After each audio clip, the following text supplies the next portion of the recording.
Theater presents...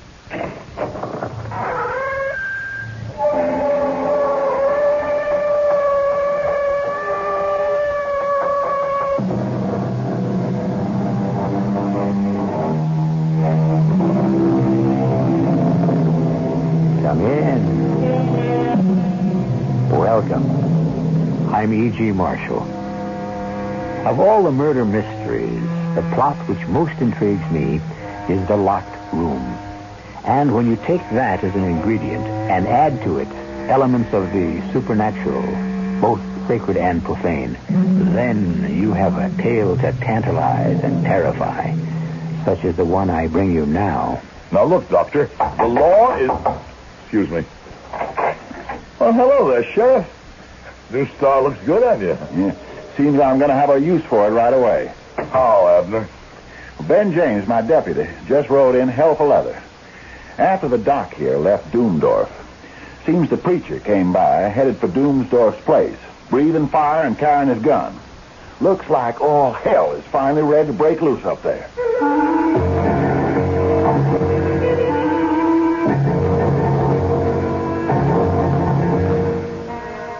Our mystery drama, The Sealed Room Murder, was adapted from the MD Post story, The Doomdorf Murder, especially for the Mystery Theater by Ian Martin, and stars Howard Da Silva and Fred Gwynne.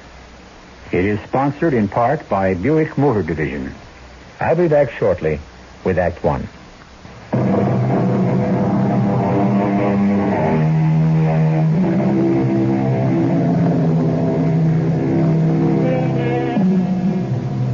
Evil and violence go with a pioneer state.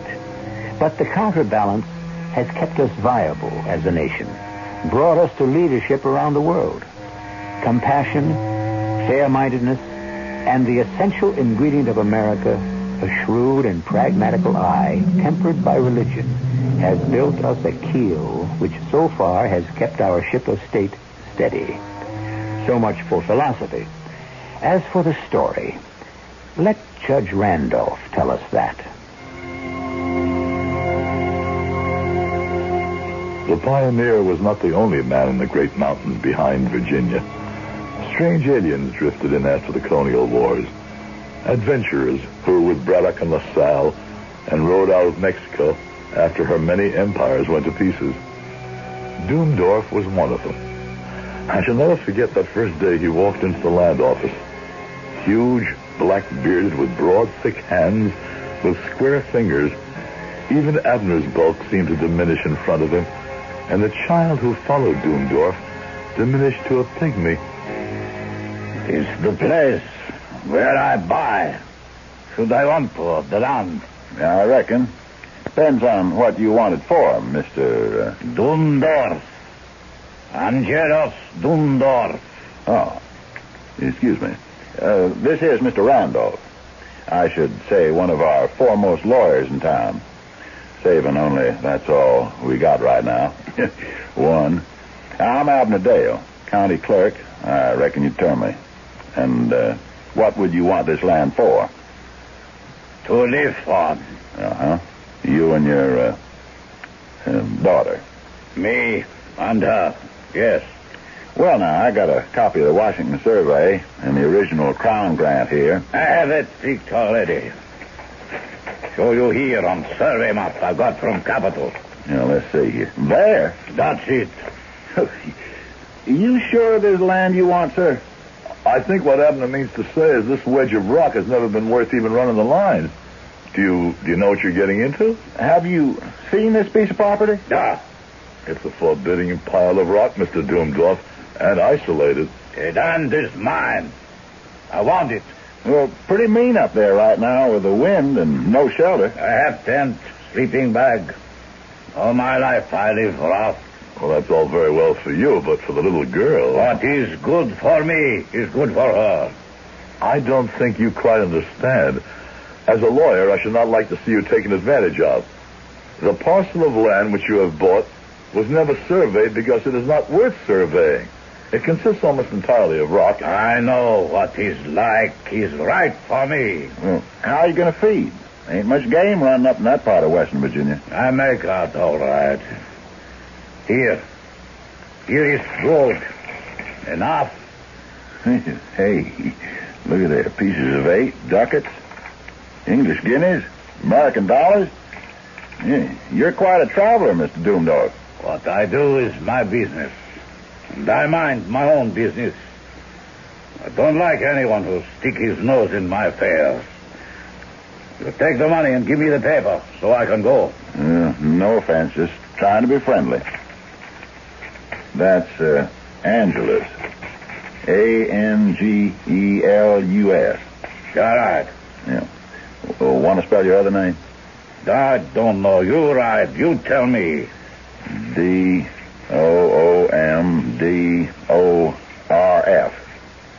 That look right? Yeah, will do. It's coming on to winter, sir. If there's any way we can help you build your house... I build myself. With enough gold, anything can be done. You will see. Now, you finish that paper, senor. Oh, yeah, I reckon. You sign right here, and me and Mr. Randolph will witness it. Here? Yeah, right. I make my mark. That is legal. No. Mr. Randolph? His mark? Yeah, I think we can witness that, Abner. Let us not delay Mr. Doomdorf and his daughter further. I'll add my John Hancock to that.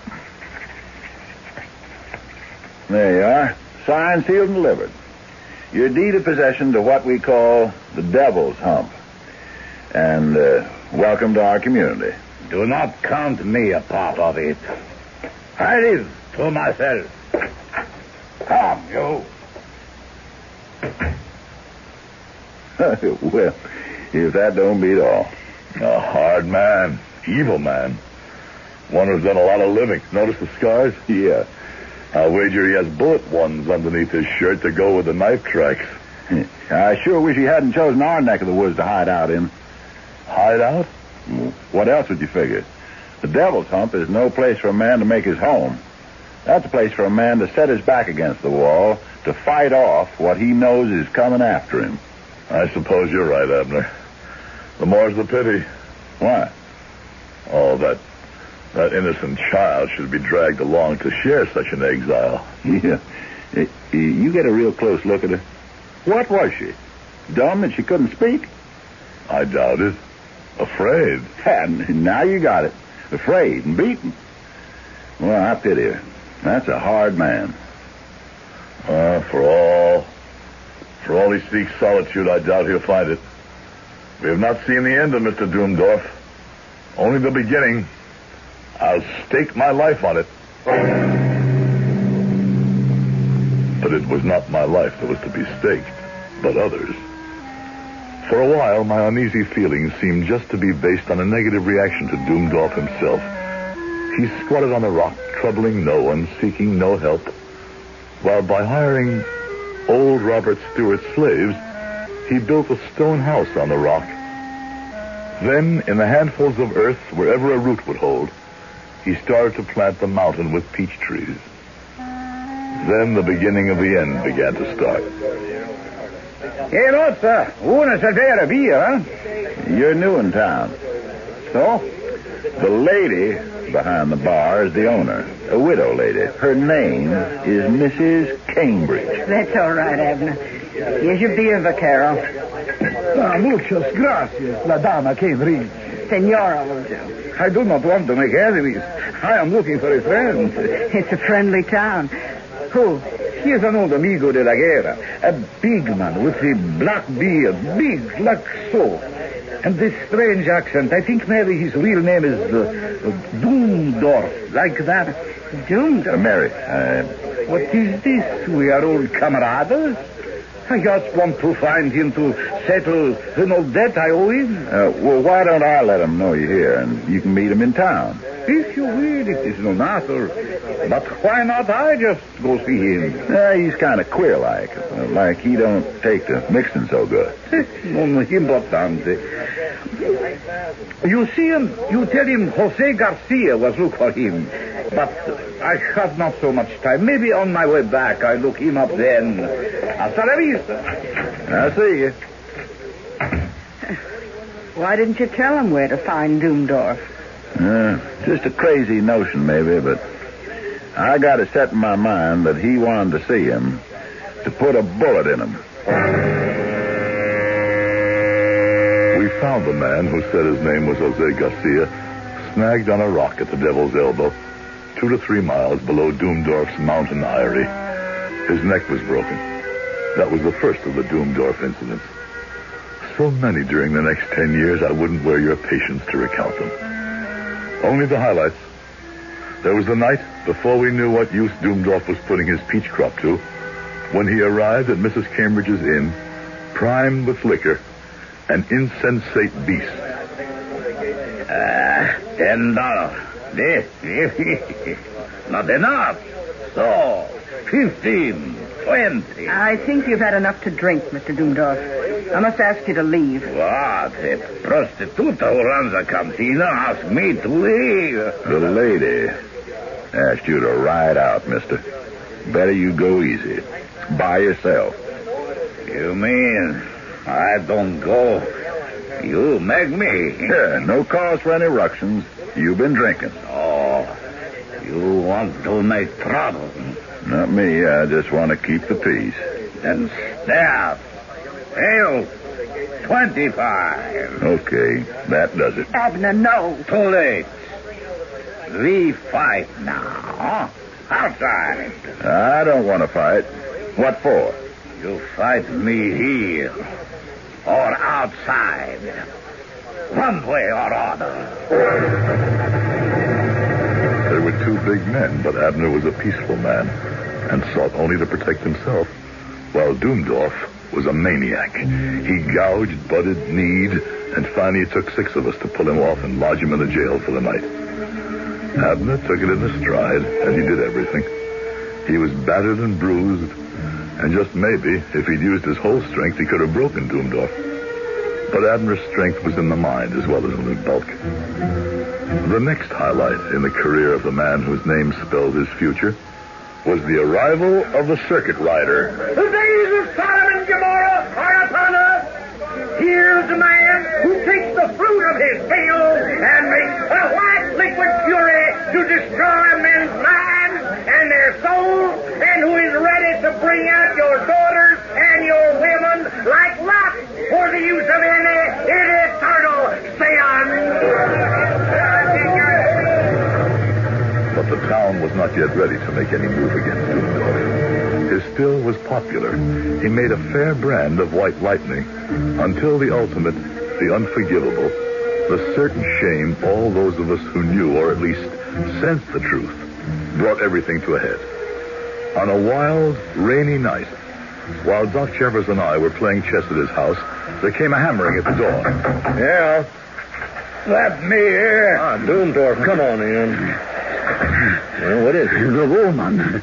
She was in labor. I tried to bring Bambino. No good. You come? Yes, of course. Of course, I'll get Pancho and saddle my horse. I waited all night for Doc Jeffers to return. It was long past sunrise, with the rain still coming down that he did. Well? I am a pragmatic man, and I subscribe to no religion, but by damn, I wish this moment I had a God to pray to. Why? He left that child to abort a dead baby. It's a miracle she isn't shot in septicemia. He didn't want a baby. I'm a judge now, Ray. Maybe I can help. No one can help. He's a beast, unprincipled and without pity or even simple human warmth, but he has papers to protect him. The girl was Mexican-born, literally sold into slavery, and she's... Oh, my Lord, she can't be any older than my teenage daughter, but she's his to do with as he wants. And as he wants. Oh, he damn near succeeded in killing her. Excuse me. Well, hello, Sheriff Abner. New star looks good on you. Seems I'm going to have a use for it. Right away. How? My deputy, Ben James, just rode in here hell for leather. After the doc here left Doomdorf, Seems the preacher came by, headed for the Devil's Hump, preaching fire and carrying his gun. Looks like all hell is finally ready to break loose up there.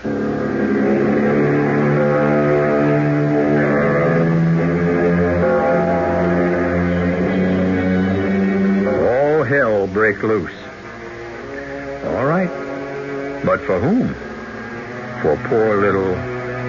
Now, there's a sad thing. Poor little who? We don't even know her name. If she has one. Or has retribution caught up with Doomdorf? And if so, how? And why? And where? I'll return shortly with Act 2.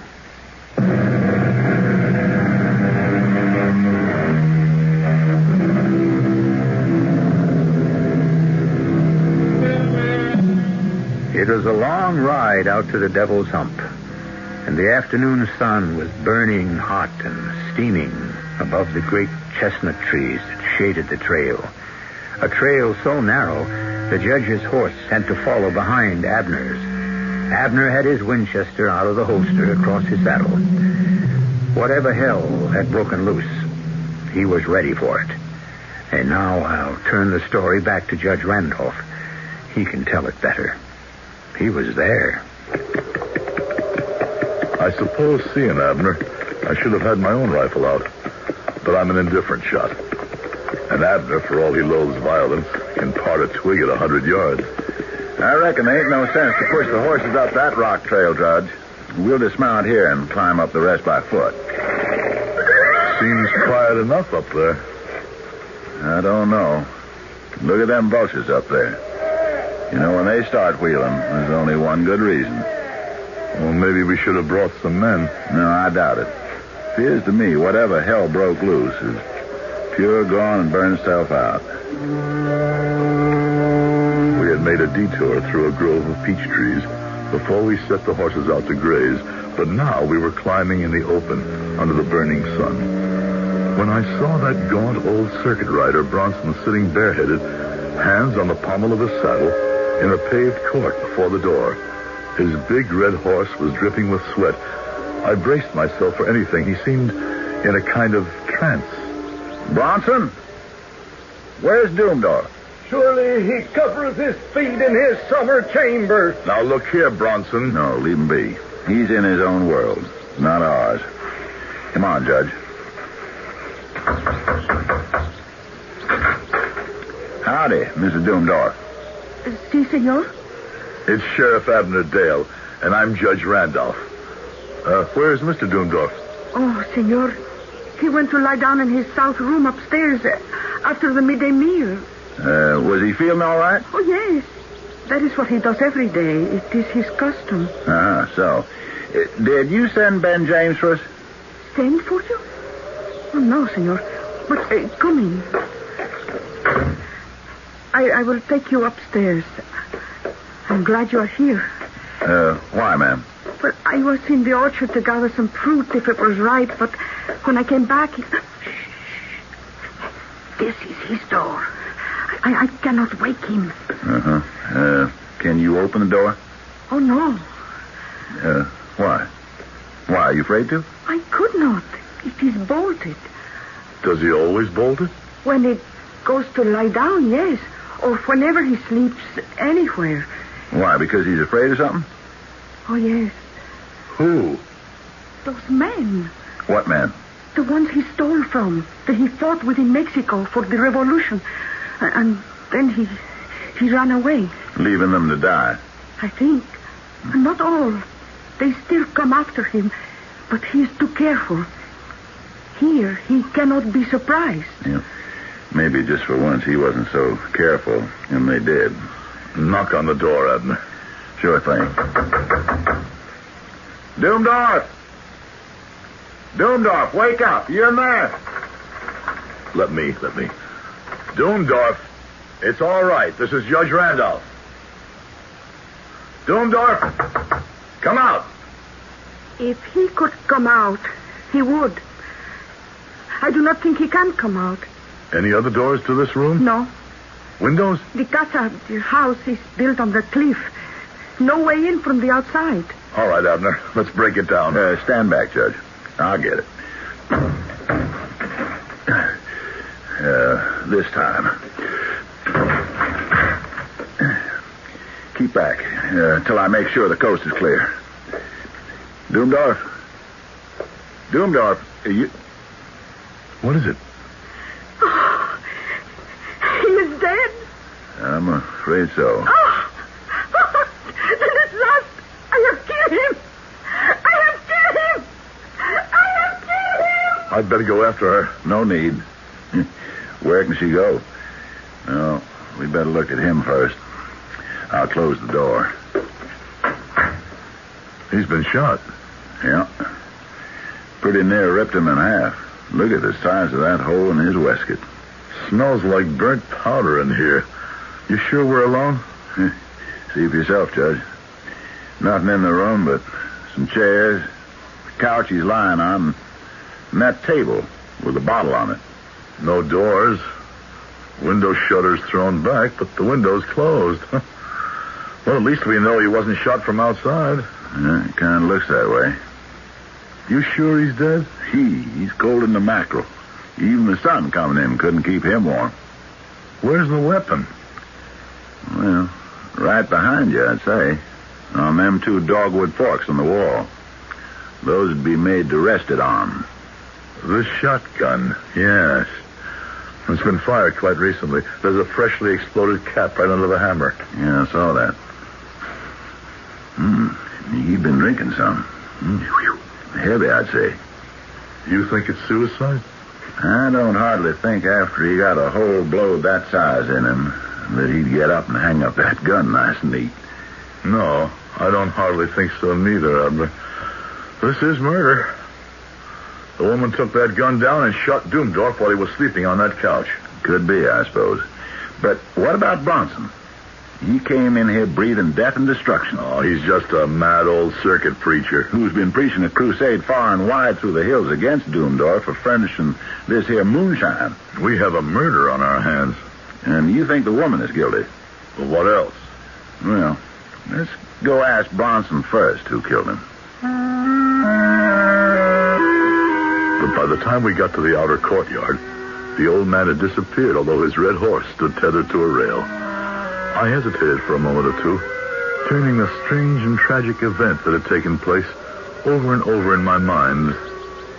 Come with me, Judge, around the other side of the house, huh? Very well. Yeah, but stay behind me for cover. Cover from what? Who knows? There's a murder around here somewhere. Well, the woman has already confessed. I think she's not quite right in the head after all she's gone through. Hey, hold it. What? The back of the house. Flush with the edge of the cliff. Over 100-foot drop to the river. Judge, Doomdorf was a soldier, all right. Well, how do you reckon that for certain? Any good general first makes sure his rear is protected, and he couldn't be flanked. The only way to flush Doomdorf out was up that goat path we climbed to the house. He knew what he was doing when he made this his castle. Yes, Abner. I recognized that years ago when that man who called himself Garcia came looking for him. I'm sure there were others who came after all that gold he brought strapped in his money belt. Only one difference with them, or maybe 2. What? They didn't ask questions, and we never found their bodies. I suppose you're right. I hold no brief for Doomdorf. The man reeked of evil. But the fact is, as officers of the law, we do have a body, and there are things to be done. Right enough. For the sun is getting low in the sky. You expect me to arrest the woman? Well, at least we must question her. Come. We should question Bronson, too. Why? It's a notion I got. Just to make it all neat and tidy. Yeah, there he is now. Bronson? I cannot tarry, brother. I am about the Lord's work. Where are you going? To that damnable still. With this axe, and in the name of him who is my shield and my strength, I shall destroy the evil work that immoral Doomdorf has wrought. Bronson? What? Who killed Doomdorf? Why do you have to ask? I killed him. I cut him down in the prime of his sin. By the Almighty, what is this, Abner? Everybody couldn't have killed him. Who can tell how many had a hand in it? Are you deliberately trying to mystify me? The thing is impossible. The impossible here looks like the truth. Come with me, Judge, and I will show you a thing more impossible than all.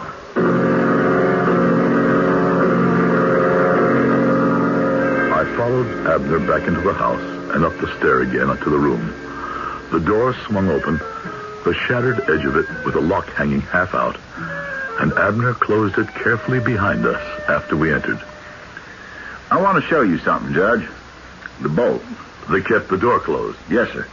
But I want you to see that it is no way connected with the lock itself. See? And it is on the inside.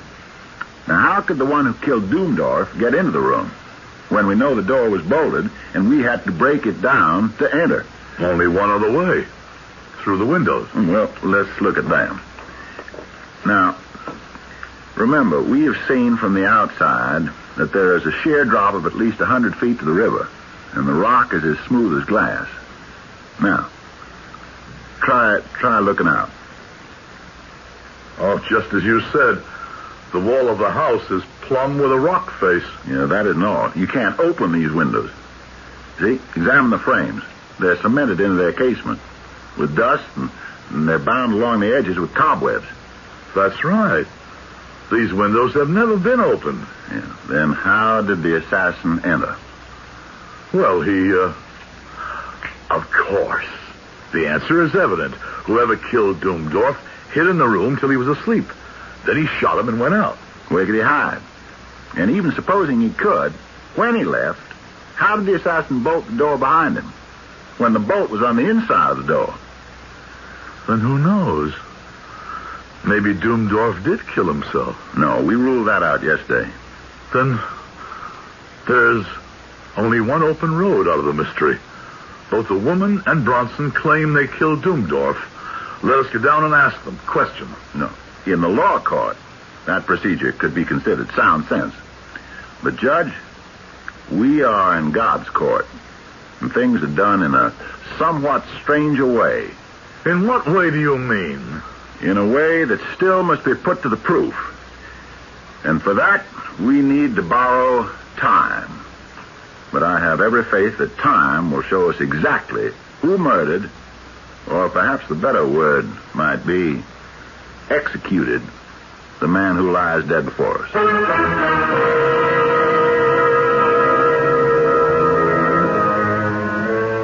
I said in the beginning, a story to terrify and tantalize. And tantalizing it must be.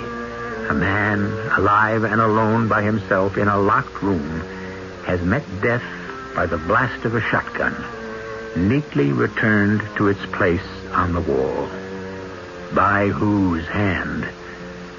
In what way? These are the questions, and others, to be answered when I return shortly with Act 3.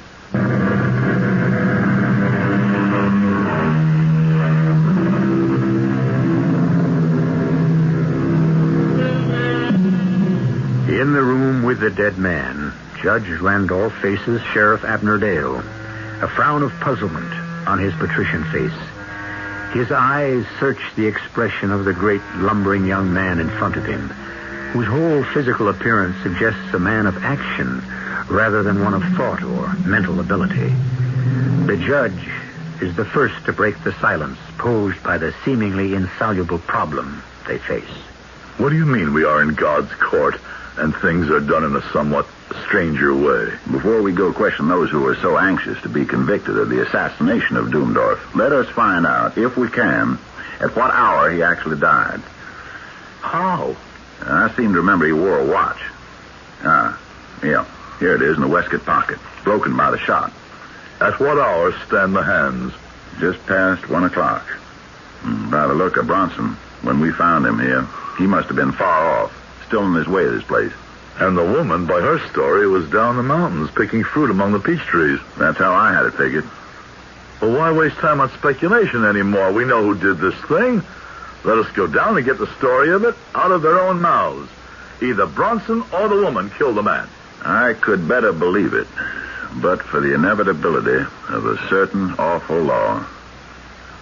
All they that take the sword shall perish with the sword. Oh, the good book. Matthew, we reap what we sow. Thus, we receive what we give and nothing else. That is God's law. Very well, in a sense. But in this case... By all means, let us go try the method of your law courts. Your faith lies in the wisdom of their ways. We came down the stairs together, Abner, calm and reflective. Myself, tortured and mystified.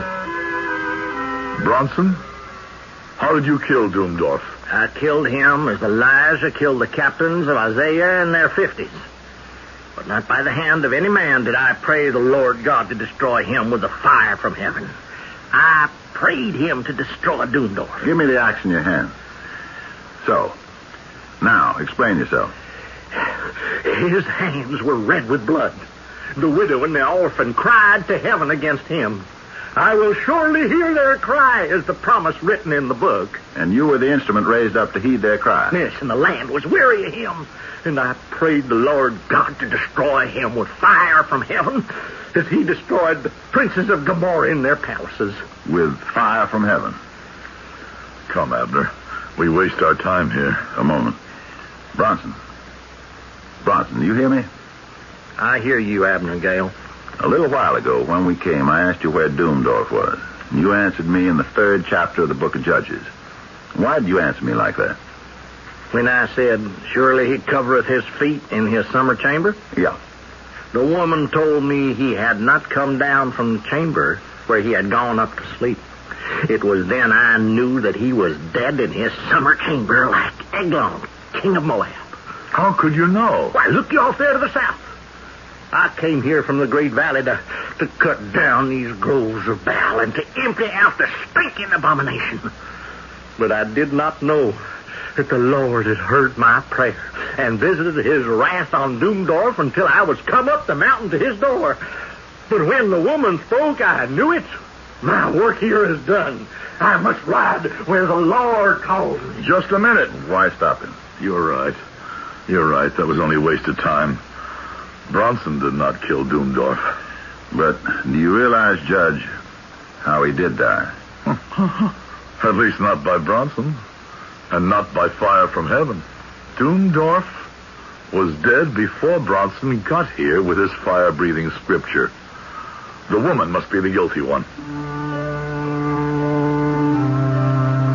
Night had entered the valley with the setting of the sun, and there were other things to do before the inquisition of the woman. By candlelight, the shadows weird and fearsome on the wall, we made a coffin. We put Doomdorf in it, straightened out his limbs, and folded his arms across his shot-out heart, and we set the coffin on benches in the hall. Then we kindled a fire in the living room, where the woman had put some meat and golden cheese and a loaf on the table. You have eaten enough? As much as is fitting. I will leave it as it is, in case you should want more. I am going now. Where? To the sea. And the ship. He is dead. And I am free. Not quite. There's a question still to be settled. Who killed Doomdorf? But I have told you. I killed him. It was fair. Fair? Oh, I remember an old man sitting against a sunny wall and a little girl who plucked yellow flowers from the grass and put them in her hair. She laughed and she was happy because she was 12 years old, and in a few days she would be 13 and she would make her novena. But they were bad times, and the big stranger with the black beard and the hard hands came to the old man and talked. And after he had talked a long time, he gave the old man a gold chain and some money. And he took the little girl away. He used her in a way she did not know. And if she tried to run away or keep him away... You like to look at the scars on my back? You want to ask the doctor it was too late to save my baby? Oh, it was fair to kill him. But where will you go? Mi abuelo will be gone by now. My grandfather was dying 10 years ago, but the wall will still be there. And maybe the sun and the yellow flowers. It is all right that I go? It's up to the judge. I cannot find it in my heart to hold you, or in the law. There's not a jury in Virginia who would convict you for shooting a beast like that. I thank you, Judge. But I have not shoot him. Not shoot him? But the man is riddled. Oh, yes, senor. I kill him, but I have not shoot him. I kill him with witch words I have remembered from my mother. Hey, you can't kill a man with words, man. Oh, I know, senor. That is why I make a doll in wax. And I put a needle through his breast. And he died very quickly. Now, senor, I may go?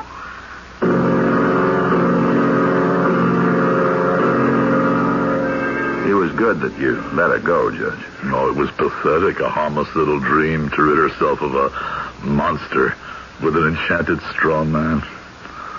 I think she had money in her saddlebag, but I slipped some extra just in case. And now, where are we? Waiting, like her, for the dawn. This is the strangest thing that ever happened. Someone shot the man, but who? And how did the killer get out of that shut-up room? For that matter, how did he get in? Through the window. Through the window? You yourself have showed me that was impossible. You proved it could never have been opened. I did. It never was open. Abner, what are you trying to tell me? How Doomdorf died. You're trying to say that the one who killed him climbed that sheer wall, got in through a closed window without even disturbing a crumb of dust or breaking a cobweb? I'm telling you, the murderer of Doomdorf did even more. What? We must wait for tomorrow, when the assassin returns. Then I'll show you who killed Doomdorf and how. I could have argued, but I knew that set look on Abner's face too well to waste my time. I could not have believed that I could sleep with the thoughts spinning in my brain, but I did. We ate, and through the morning dug a grave for the dead man in silence. By the time the last spadeful of earth was thrown back, it was high noon, and Abner squinted up at the sun. Time to throw our spades down and go lay an ambush for the assassin. He's already on the way here, Judge. Where do we go? Back to the house and up to Doomdorf's room.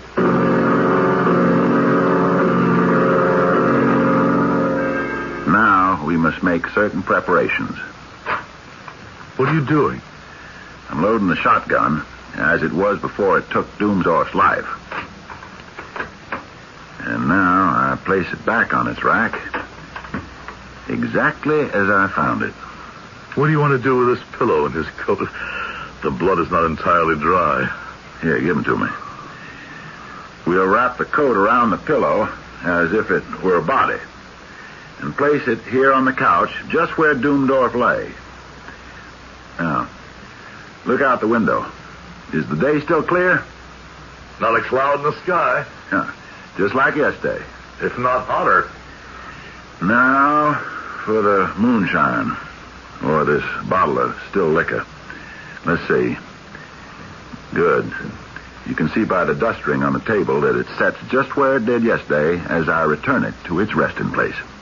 Whatever you say, but I still don't see how. Quiet. Shh. We are about to trick the murderer in the act. But we came without guns. How can we protect ourselves? We need no protection, Judge. It is all in the hands of the Lord. Look. The assassin is creeping along the wall. Where? Look. That point of light. I followed the line of his extended finger and saw what he meant. A tiny disk of focused, white-hot sunlight moving slowly across the wall toward the shotgun. He that taketh the sword shall perish by the sword. The water bottle, full of Doomdorf's liquor, is focusing the sun to the heat of a lighted match as it travels to the lock and firing pin of the shotgun. The answer to Bronson's prayer. The fire from heaven. Now, watch it. Now.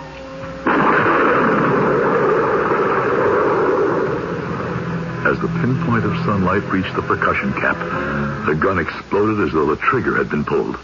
The pillow, wrapped in the dead man's coat, lying on the couch where the man himself had lain some 24 hours before, leaped and shuddered like a living thing and collapsed inertly.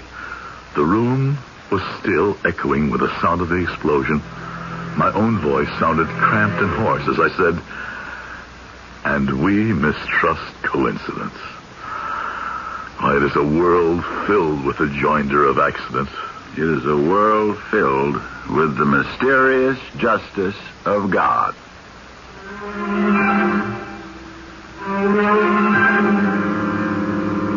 The answer to the mystery of the Doomdorf murder. A fate well deserved. And brought only on himself by the dead man who had little right or reason to live. Wouldn't it be nice if an equal fate could be the lot of so many people each of us know? Except, who are we to be the judge? That belongs, thank God, to the higher power I inadvertently named. I'll be back shortly.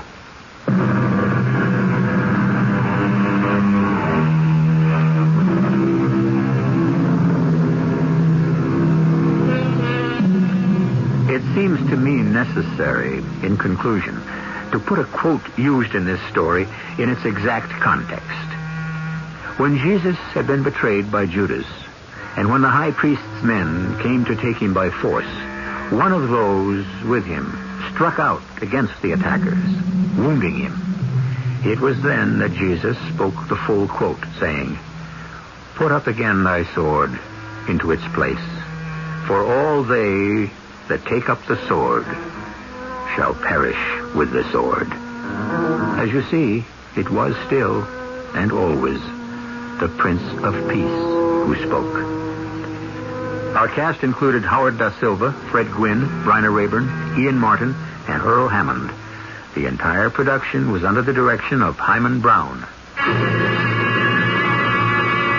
And now, a preview of our next tale. It's the sign. It's the sign we saw out on the main road. Oh, maybe it's one like it, an old one. No. It's the same sign. It's the one that pointed to the two ruts through the field.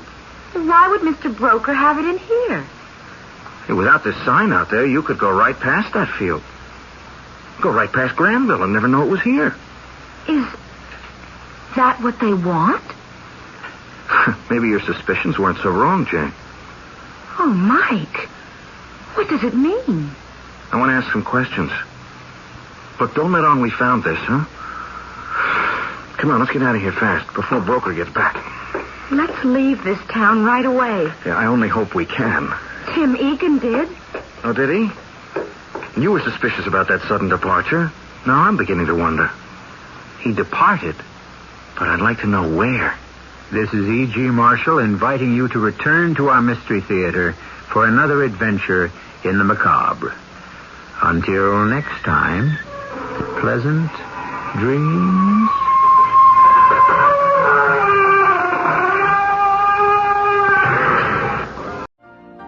You've been listening to the OTR Gold Network.